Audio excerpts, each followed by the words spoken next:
7 powerful signs you're a rare type of chosen one. There's something about you that's always felt misaligned with the world.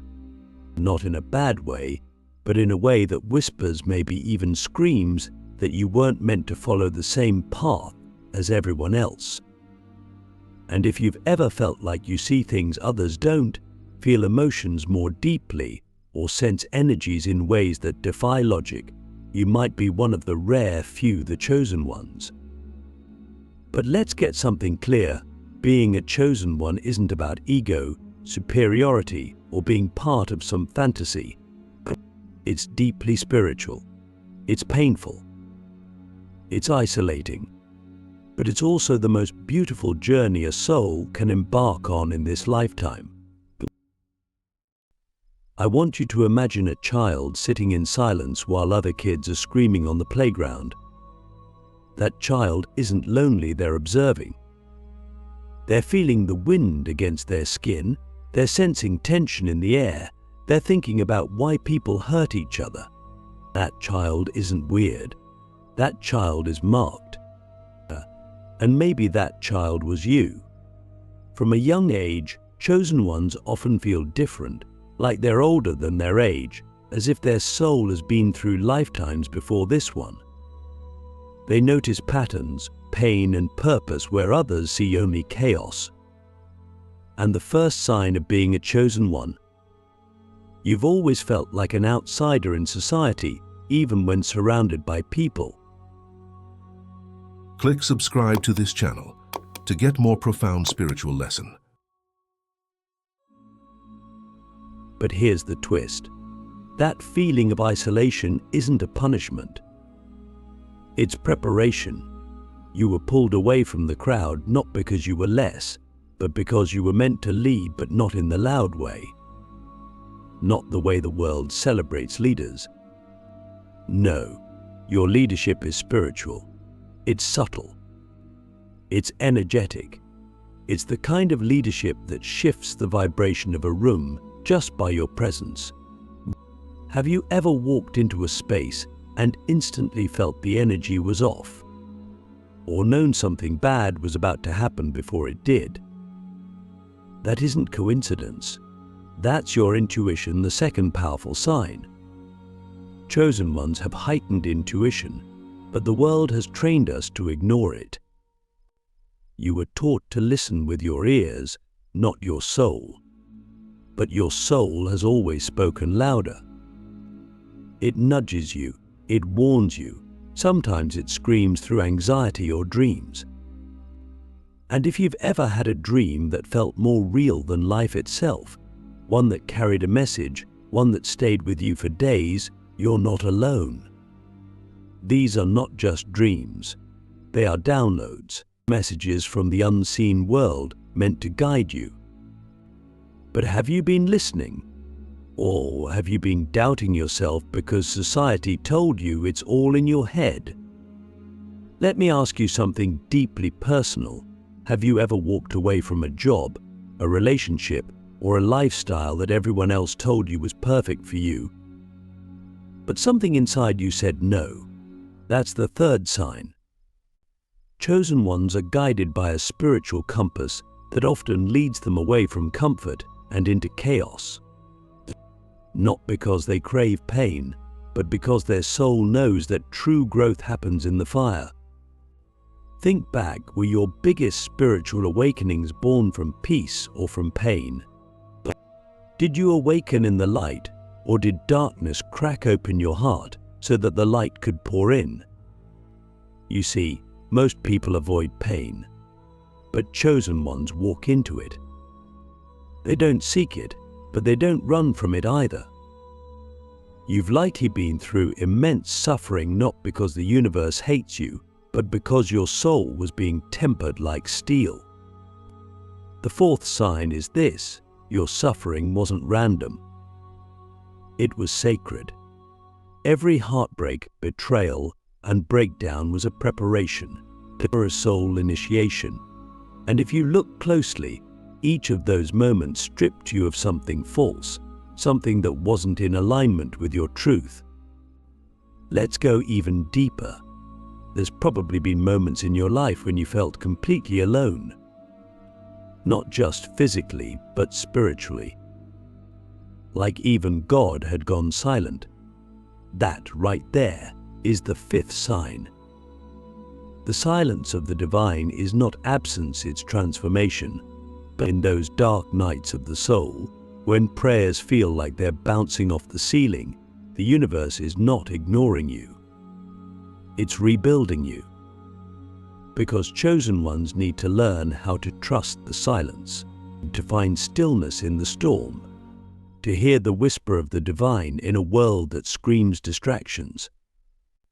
Now, you may be asking, why me? Why was I chosen? And the sixth sign is this: chosen ones are born with a mission, even if they don't know what it is yet. This mission isn't always grand or public.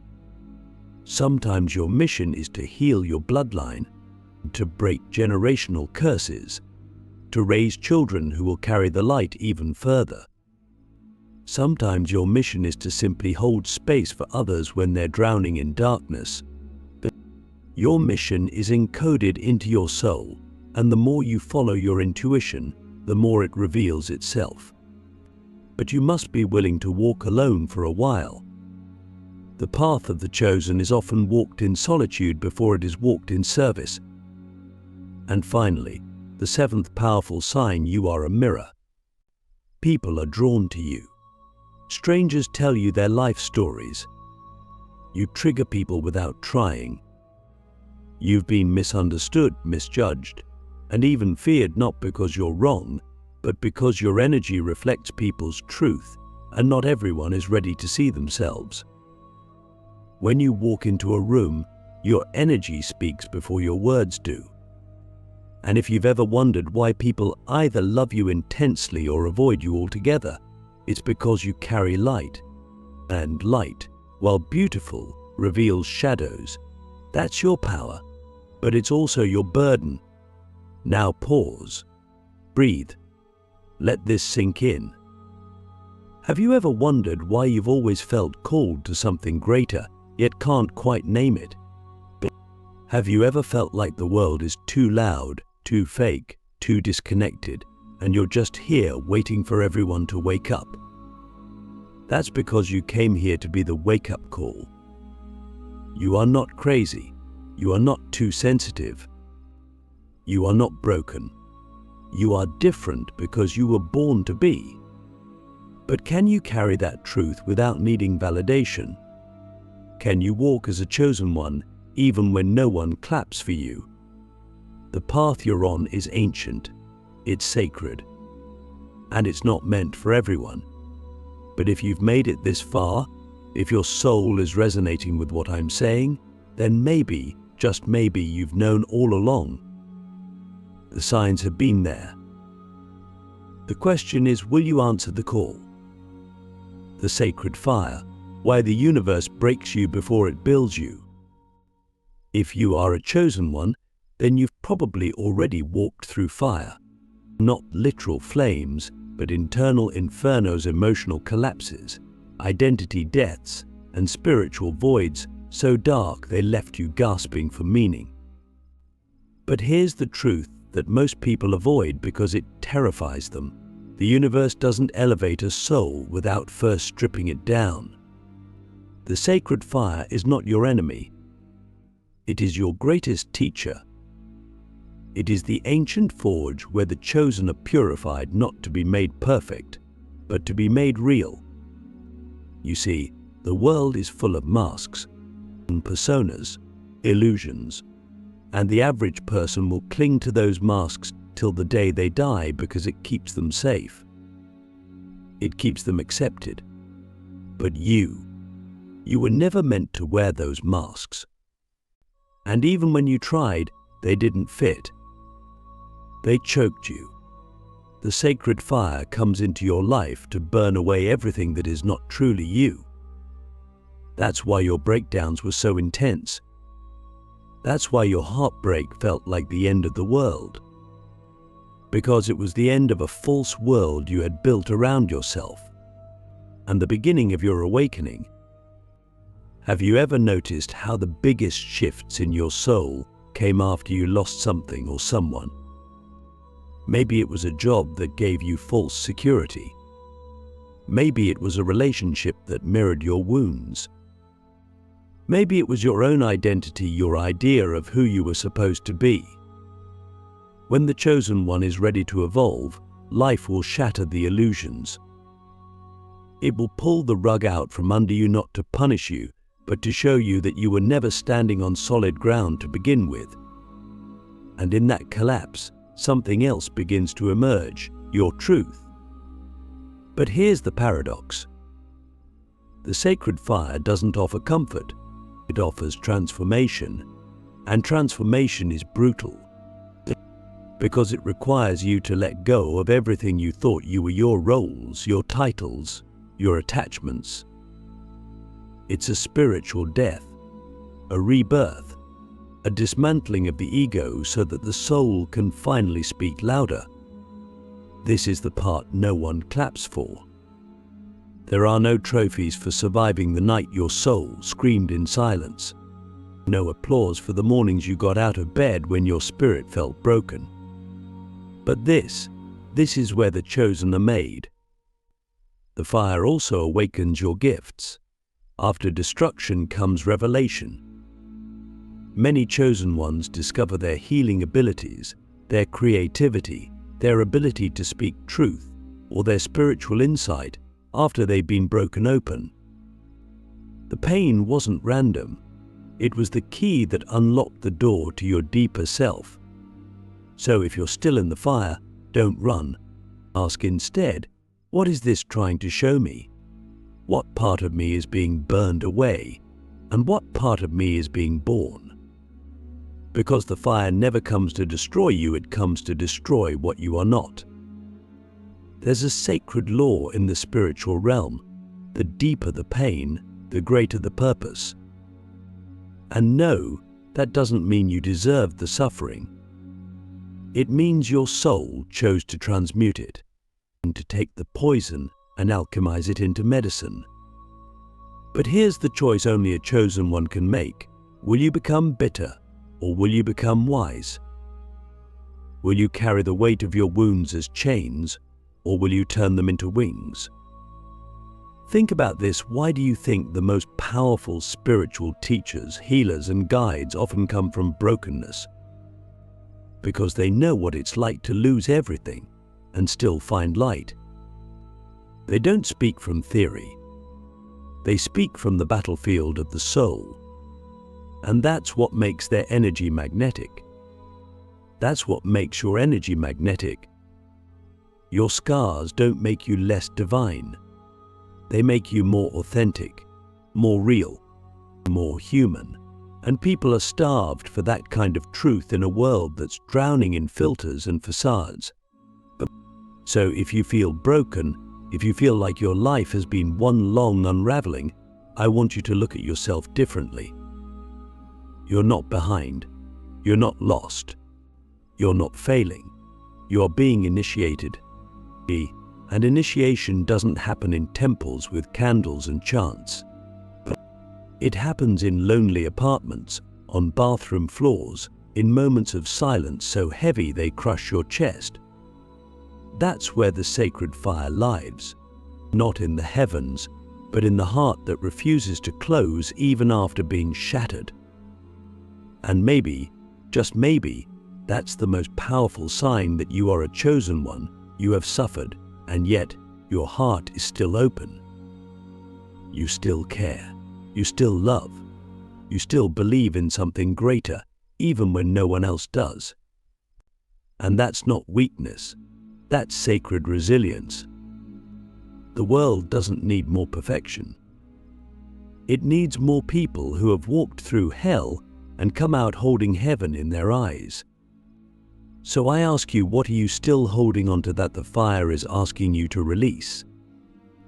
What identity, what belief, what fear is standing between who you are and who you are becoming? Because the fire will keep coming until you surrender, not out of defeat, but out of trust. Trust that what is burning away was never truly you. Trust that what remains is the gold.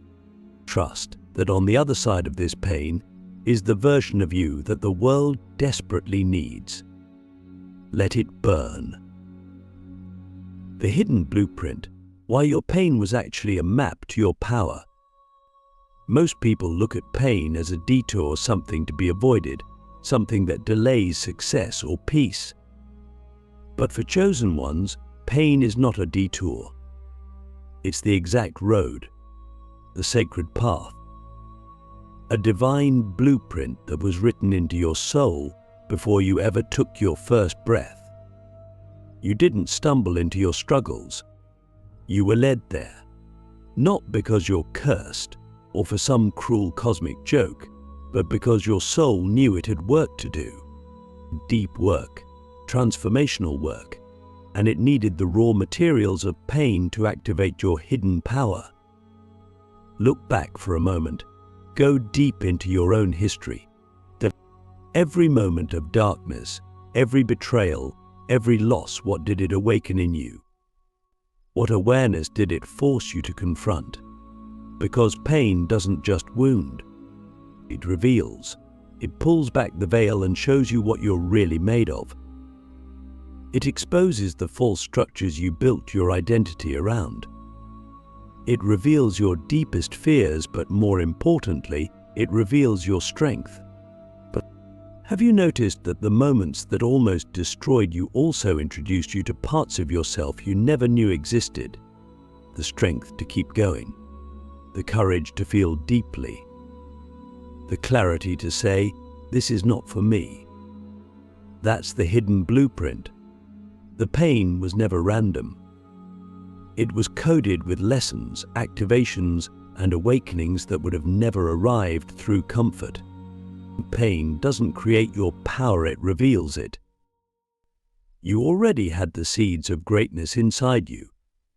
The pain simply cracked open the shell. So what if the pain wasn't the problem? What if it was the portal? What if every time you've been brought to your knees, it wasn't to be broken, but to be brought closer to your soul? There's a strange phenomenon that happens when you stop seeing pain as the enemy. You begin to mine it. You begin to ask it questions instead of avoiding it. What are you trying to teach me? What part of me is ready to evolve? You begin to listen, and in that listening you start to see patterns. You begin to see that the people who hurt you were often mirrors, showing you the wounds you hadn't yet healed. The situations that broke you were often catalysts, showing you what no longer served your growth. Everything, yes, everything was working in service of your becoming. But most people never see this. They numb it, they escape it. They label it as trauma and carry it like a badge of limitation. You were never meant to carry it. You were meant to transmute it. That's the ancient alchemy of the chosen ones. We don't just heal, we transform. We take the poison and make it medicine. We take the trauma and turn it into teachings. We take the silence and turn it into sacred sound. And that's why you've always felt like your path was heavier, because you weren't just walking it for yourself. You've been carrying the weight of generations, of bloodlines, of collective unconsciousness. But here's the truth, you were never meant to carry it forever. You were meant to end it. So, how do we begin to read this hidden blueprint more clearly? We start by looking inward without fear. We trace the wounds, not to relive them, but to retrieve the parts of ourselves we left behind. That version of you who was silenced as a child, that voice is still sacred. That heartbreak that cracked you open, that heart is still holy. That failure that humiliated you, that fall was still divine. Nothing was wasted. Nothing was meaningless. It was all data, all design, all destiny. The chosen ones are often late bloomers, not because they're slow, but because their roots go deep. And deep roots take time. Your growth has been hidden beneath the surface for years, maybe decades. But now, now the soil is shifting. Now the light is reaching you.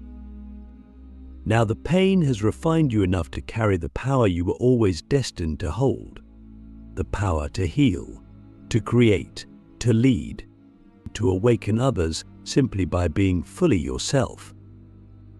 But hear this, your power is not in how much you've survived, it's in how much you've integrated. It's not just about the story of your pain. It's about what you did with it, what you're doing with it.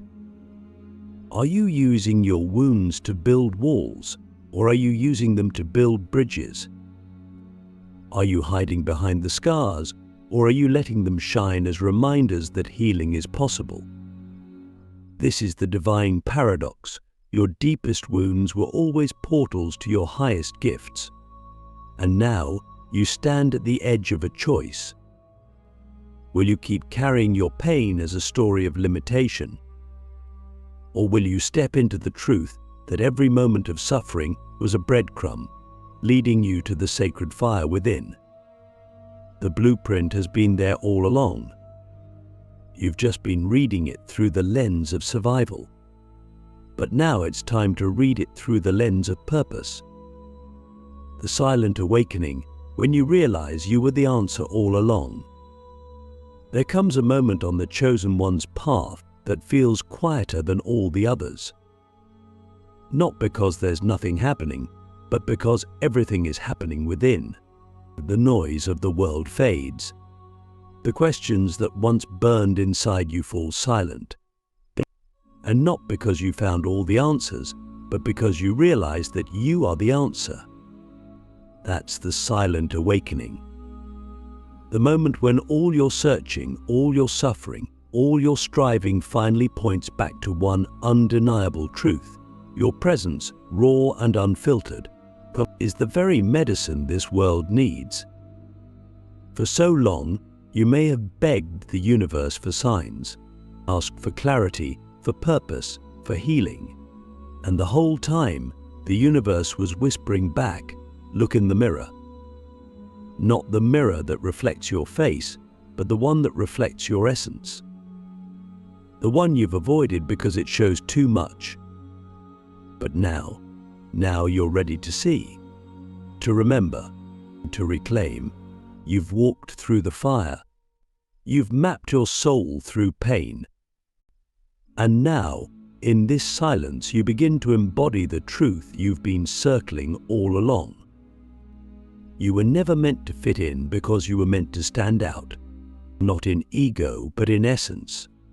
You were meant to move differently, speak differently, love differently. Not to be better, but to be real. The world is starving for authenticity. It doesn't need more perfection. It needs people who have cracked open and found peace in their own shattered pieces. It needs people who have bled truth and still chose to love. You are that person, even if no one told you, even if no one saw it, you felt it. And that feeling, that quiet pull toward something more, that was always your soul reminding you why you came here in the first place. To walk as a chosen one is not to walk above others. It is to walk with them, but to carry a deeper awareness. A sense that you're passing through this world with a different kind of assignment. That your time, your energy, your presence, they all matter in ways that defy logic. And when you live from that space, even your stillness becomes a sermon. Your silence becomes sacred. Your energy begins to shift rooms without you having to speak a word. Because you become aligned not with an idea, not with a belief, but with your being. The irony is that the more awakened you become, the less you need to explain it. You stop trying to convince anyone of your worth. You stop waiting for external confirmation. You stop performing. Because now you know the real power, was never in being seen. It was in seeing yourself fully, without shame, without apology. And from that space you move differently.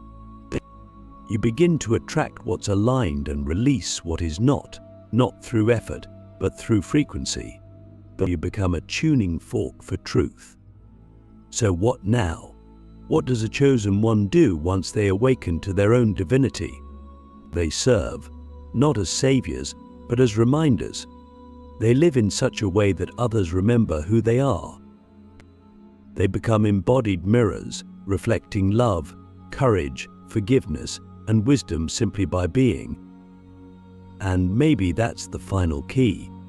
Not to do more, but to be more, to live as the answer, and to walk as the medicine, to breathe as the light. And here's the most profound realization: you were never waiting on the universe. The universe was waiting on you, waiting for you to stop chasing and start embodying, waiting for you to stop doubting and start remembering, waiting for you to stop asking for signs and start becoming one. You are the sign. You are the light. You are the chosen. Let that truth echo through every cell in your body. You don't need to become anything. You only need to allow what has always been within you to rise. And when you do, the world will begin to shift, not because of what you say, but because of who you are. This is your awakening. Quiet, sacred, unstoppable.